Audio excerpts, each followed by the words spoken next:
is enough said. What's up, Heat Nation? Ernest here, back with another Miami Heat Talk video. Happy Monday, you guys. I know it's the first day of the work week, so everybody might be in a funk, but remember, if you woke up today, not in a hospital bed, living your regular life, you're already winning. So look at the glass half full rather than glass half empty, you guys. Get your mind in a positive mindset, and together, let's go on another Miami Heat Talk adventure. Don't forget to like, share, and subscribe because we're pushing to 6,000 subscribers. Now, on to today's video, you guys. First and foremost, just want to give you all a reminder.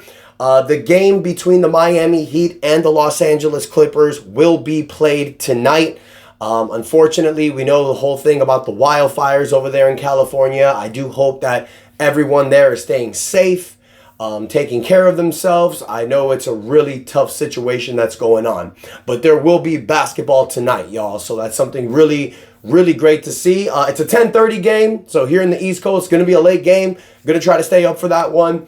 But I really feel that the Heat can get a dub. You know, the Clippers are still a pretty tough team. You know, they're not the best team in the West, but they're a team that is scrappy. They're fighting, and they're fighting for playoff positioning just like we are. And, you know, with this whole Jimmy Butler suspension thing, the Miami Heat have done pretty great, you guys. We're 3-2 so far. Should have been 4-1. When you lose that double overtime game to Sacramento, this Heat team should have been 4-1, but 3-2 is just as good. You're hearing Tyler Hero say things that, you know, we have enough. This team is confident. Haywood Highsmith is saying that they're coming together. They're holding each other accountable. It looks like this Miami Heat team, in lieu of this Jimmy Butler suspension talk, has actually come together.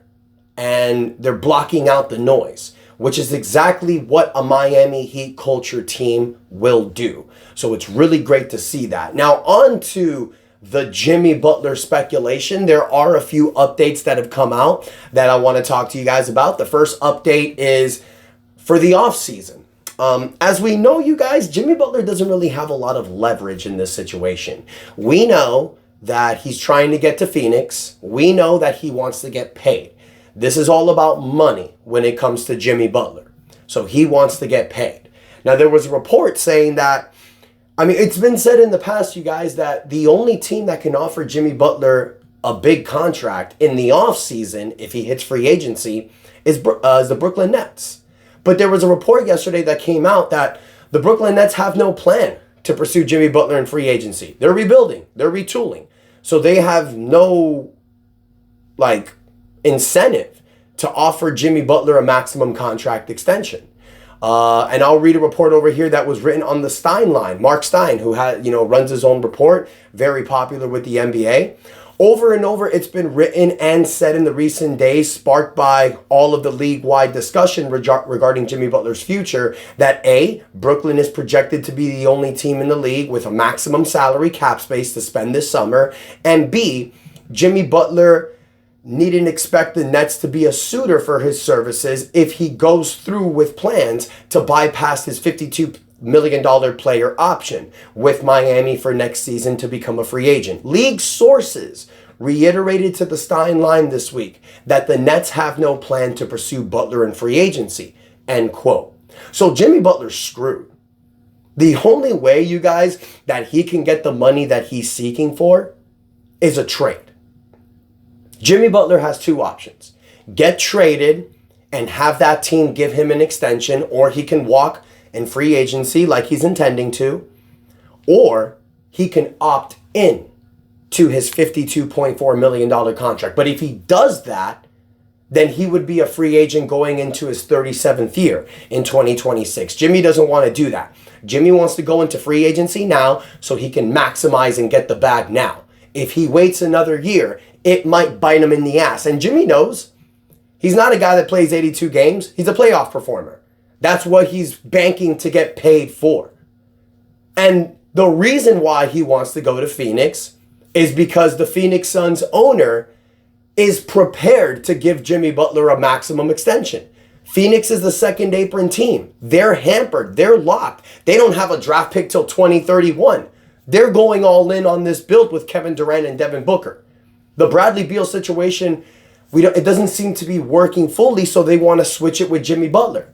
And it was reported yesterday, you guys, that the Phoenix Suns want Jimmy Butler bad. It was also reported by Mark Stein that that Phoenix wants Butler and Butler wants Phoenix. I've heard that they want him bad, one league source says of the Suns. But the obstacles preventing such a swap continue to be considerable. Before Bradley Beal's obsessively discussed a no-trade clause can even come into play, Miami and Phoenix need a third team willing to absorb Beal's monster contract to emerge. Now, Phoenix Suns has a 2031 draft pick, you guys. This draft pick is looked to be gold for reporters because Phoenix, who have gone all in with this build, can be a terrible team in 2031. But that's 6 years from now, you guys.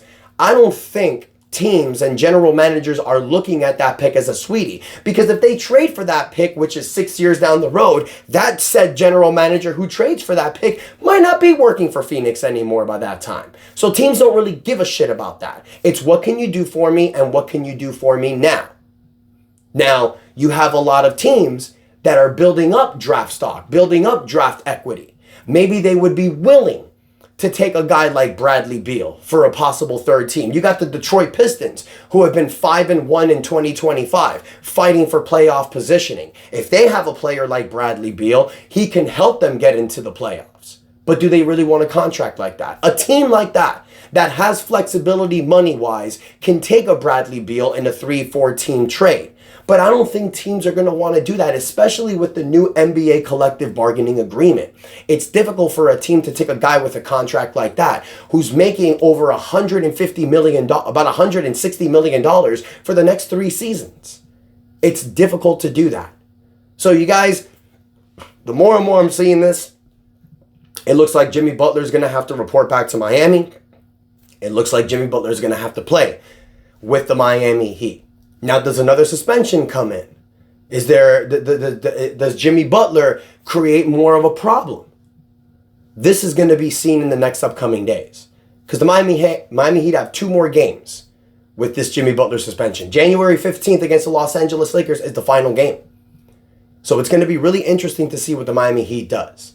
So I want to hear from you, Heat Nation. With these reports, with everything that's being said, do you think the Heat are going to move Jimmy Butler by at least the trade deadline?